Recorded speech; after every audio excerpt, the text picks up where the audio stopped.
Cerita dibuka dengan Elvira, seorang gadis berusia 18 tahun yang bermimpi menikahi Pangeran Julien kaya, tampan, dan segalanya yang sempurna. Namun Elvira bukan gadis kaya, dan penampilannya pun biasa saja. Setelah ayahnya meninggal, ibunya, Rebecca, terpaksa mencari suami baru demi menyelamatkan keluarga mereka. Mereka pun pindah ke sebuah tempat baru, tempat seorang bangsawan bernama Otto dan putrinya yang cantik, Agnes, menyambut mereka. Sejak pertama kali bertemu, Elvira terpesona oleh kecantikan Agnes. Alih-alih merasa iri, dia justru mengaguminya. Agnes bersikap ramah dan memperkenalkannya pada Isaac, penjaga kuda keluarga. Elvira mendapatkan kamar yang bagai mimpi dengan gaun cantik, perhiasan berkilau, dan pemandangan indah. Tak lama kemudian, Otto dan Rebecca menikah. Namun saat pesta berlangsung, tragedi terjadi. Otto tiba-tiba memegangi dadanya, muntah darah, lalu tewas di atas meja. Semua orang terpaku. Agnes mengalami tekanan mental yang berat dan mengurung diri, menolak bertemu siapapun kecuali Elvira. Meski tidak dikenal karena penampilannya, Elvira memiliki sesuatu yang istimewa: kebaikan hati. Ia membawa secangkir coklat hangat dan mencoba menghibur Agnes.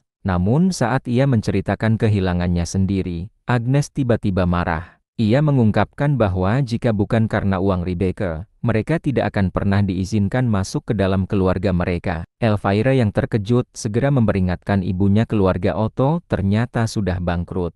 Tapi sudah terlambat.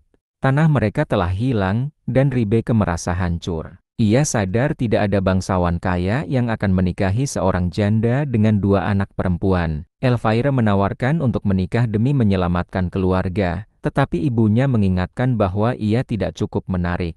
Sementara adiknya, Alma, masih terlalu kecil. Elvira menatap cermin dan menelan kenyataan pahit: ia tidak dianggap cantik, dan di dunia ini, itu sangat berarti. Di sisi lain, Agnes menangis di depan potret mendiang ibunya. Ia memohon agar tidak ditinggalkan sendirian. Saat itulah seekor merpati putih hinggap di jendelanya, seperti tanda dari langit. Beberapa hari kemudian, sebuah undangan datang dari istana. Raja dan Pangeran Julien akan mengadakan pesta untuk seluruh gadis bangsawan. Agnes dan Elvira diundang. Persaingan pun dimulai: 2 gadis, 1 pangeran, 1 mahkota. Putus asa, Rebecca menyewa seorang dokter untuk mengubah penampilan Elvira. Langkah pertama, melepas kawat giginya. Mudah dan langsung terlihat hasilnya. Namun belum cukup.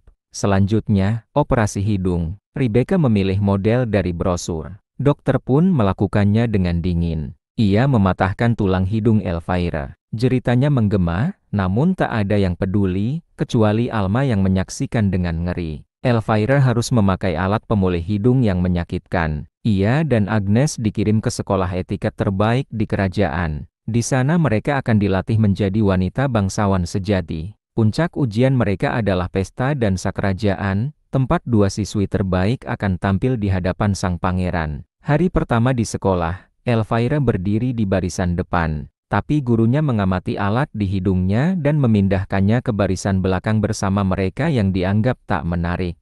Sementara itu, Agnes tetap menjadi pusat perhatian dengan kecantikannya. Di rumah, Rebecca makin keras. Elvira hanya boleh minum air lemon. Ia tak kelebihan berat badan, tapi dianggap belum cukup ramping. Gadis-gadis lain menikmati makanan lezat, tapi Elvira menahan lapar tanpa mengeluh. Agnes meminta mengadakan pemakaman ayahnya. Tapi Rebecca menolak. Pemakaman bisa menunggu, yang penting sekarang adalah pesta dansa. Agnes syok ayahnya membusuk, sementara uang dihamburkan untuk gaun dan perawatan. Bahkan, Rebecca meminta gaun milik Agnes untuk dipakai Elvira dan Alma. Agnes marah dan mengurung diri bersama jasad ayahnya. Hari-hari berlalu, Elvira belajar lebih giat. Saat nama-nama peserta untuk pesta diumumkan, ia kaget menemukan namanya tertera paling akhir. Gurunya mengakui bakatnya, tapi berkata penampilannya tidak cukup menonjol. Ibunya membayar agar dia tetap di sana. Elvira semakin terobsesi. Ia menyelundupkan makanan diam-diam, dan gaunnya tak lagi muat. Seorang guru yang lebih baik memperhatikannya dan berkata, "Pangeran akan mencintaimu apa adanya." Saat Elvira menangis, sang guru berkata, "Kau punya banyak hal indah di dalam dirimu: kebaikan, empati, keberanian. Itulah kecantikan sejati." Ia memberi Elvira hadiah kecil dan berpesan, yang penting adalah apa yang ada di dalam. Namun obsesi Elvira tak mereda. Suatu hari, ia pergi ke hutan bersama Alma dan memperlihatkan hadiah itu telur cacing pita. Ia berniat menelannya agar bisa makan tanpa menambah berat badan. Alma ngeri, memperingatkan risikonya. Tapi Elvira tak peduli. Ini satu-satunya caranya. Sementara itu, Agnes menemukan cinta dalam Isaac. Tapi ia harus menikah dengan pangeran. Tetap, ia berjanji pada Isaac hatinya hanya untuknya. Di hutan, Elvira menelan telur itu. Tiba-tiba, ia mendengar suara pria. Ia bersembunyi dan menyaksikan Pangeran Julian dan teman-temannya berbicara kasar tentang wanita. Ia melihat Julian buang air di semak dan secara tak sengaja menatapnya. Ia bersuara, dan mereka mendengarnya. Sang pangeran mencibir alat di hidungnya dan berkata jijik, "Aku tak akan membiarkan seseorang sepertimu menyentuhku." Alih-alih patah hati, Elvira semakin bertekad. Namun malam itu, ia mendengar sesuatu di kandang. Saat menyelidiki, ia memergoki Agnes dan Isaac. Ia berlari ke Rebecca dan melaporkannya. Akibatnya, Agnes diturunkan derajatnya, dan Isaac diusir. Elvira kini berubah, ia tak lagi manis dan penyayang. Cemburu mengubahnya, ia tidak peduli pada jeritan Agnes. Bulan berganti, Elvira akhirnya melepas kawat giginya. Kecantikannya mulai terpancar. Tapi ia ingin lebih.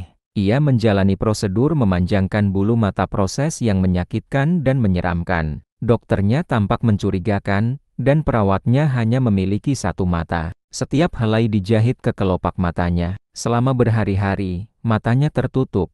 Suatu malam, ia terbangun kelaparan. Cacing pita dalam tubuhnya juga lapar. Alma juga terbangun, karena baru saja mendapat menstruasi pertamanya. Ia menyembunyikan semua tanda, takut dipaksa menikah. Di dapur, Agnes menemukan Elvira yang lemah dan membantunya makan. Tanpa celaan, hanya kasih sayang. Guru-guru mulai cemas karena Agnes tak muncul. Ia adalah kandidat utama untuk tarian. Mereka melihat Elvira penampilannya kini memukau. Ia dipilih. Ia merasa berhasil. Tapi kegembiraannya tak lama, rambutnya mulai rontok. Gaun indah dibuatkan khusus untuknya. Agnes diminta membantu memakaikan, tapi malah dilecehkan oleh desainer. Elvira tak peduli. Rambutnya yang rontok disembunyikan dengan wig. Agnes, yang ingin ikut pesta, mencoba mengenakan gaunnya, tapi Elvira menangkapnya dan merobeknya. Rebecca memberinya obat tidur, dan Agnes tertidur di samping jasad ayahnya yang penuh cacing. Roh ibunya muncul, menggunakan cacing itu untuk memperbaiki gaun Agnes, dan memberinya sepatu ajaib, tapi peringatannya jelas. Saat tengah malam, semuanya akan kembali seperti semula. Malam pesta tiba, Elvira bersinar, menarik perhatian Pangeran Julian. Ia bahkan berdansa dengannya. Namun, pintu terbuka, seorang gadis misterius masuk. Semua mata tertuju padanya, termasuk pangeran. Ia meninggalkan Elvira dan berdansa dengan gadis itu Agnes. Elvira merasa hancur. Tubuhnya mulai sakit. Ia muntah, telur-telur parasit keluar. Rebecca hanya memperbaiki riasannya dan menyeretnya kembali ke pesta. Elvira berhalusinasi, melihat parasit di mana-mana. Lalu jam berdentang tengah malam. Agnes lari, sang pangeran mengejar, dan hanya kembali dengan satu sepatu. Ia berjanji akan menikahi pemilik sepatu itu. Putus asa, Elvira memburu Agnes, menodong pisau, dan merebut sepatu itu. Ia mencoba memakainya, tapi kakinya terlalu besar. Lalu muncul ide mengerikan memotong jari-jarinya. Ia melakukannya, menjerit, darah mengucur. Tapi ia salah potong kaki kanan, bukan kiri. Rebecca akhirnya memutuskan untuk menyelesaikannya. Ia memotong jari-jarinya agar sepatu pas. Keesokan harinya, Pangeran Julian datang. Elvira mencoba bangun, terjatuh. Ia merangkak menuju pintu, tapi terlambat. Agnes muncul, dan sang pangeran mengenalinya. Ia telah menemukan putrinya. Segala penderitaan Elvira sia-sia. Alma, yang tak tahan, memberi Elvira penawar cacing. Ia menarik parasit besar itu keluar dan memotongnya. Mereka memutuskan untuk pergi. Alma melihat ibunya bersama pria baru, tak peduli pada anak-anaknya. Ia membantu Elvira menaiki kuda, dan mereka melarikan diri dari rumah yang penuh luka. Dan begitulah kisah ini berakhir. Kadang-kadang, mengejar mimpi dengan cara salah akan berbalik menjadi mimpi buruk. Jadilah diri sendiri, karena kecantikan, Cinta, pengakuan tak ada yang sepadan dengan kehilangan jati diri. Jika kisah ini membuatmu berpikir, maka kisah ini berhasil. Terima kasih telah menonton. Sampai jumpa di cerita berikutnya.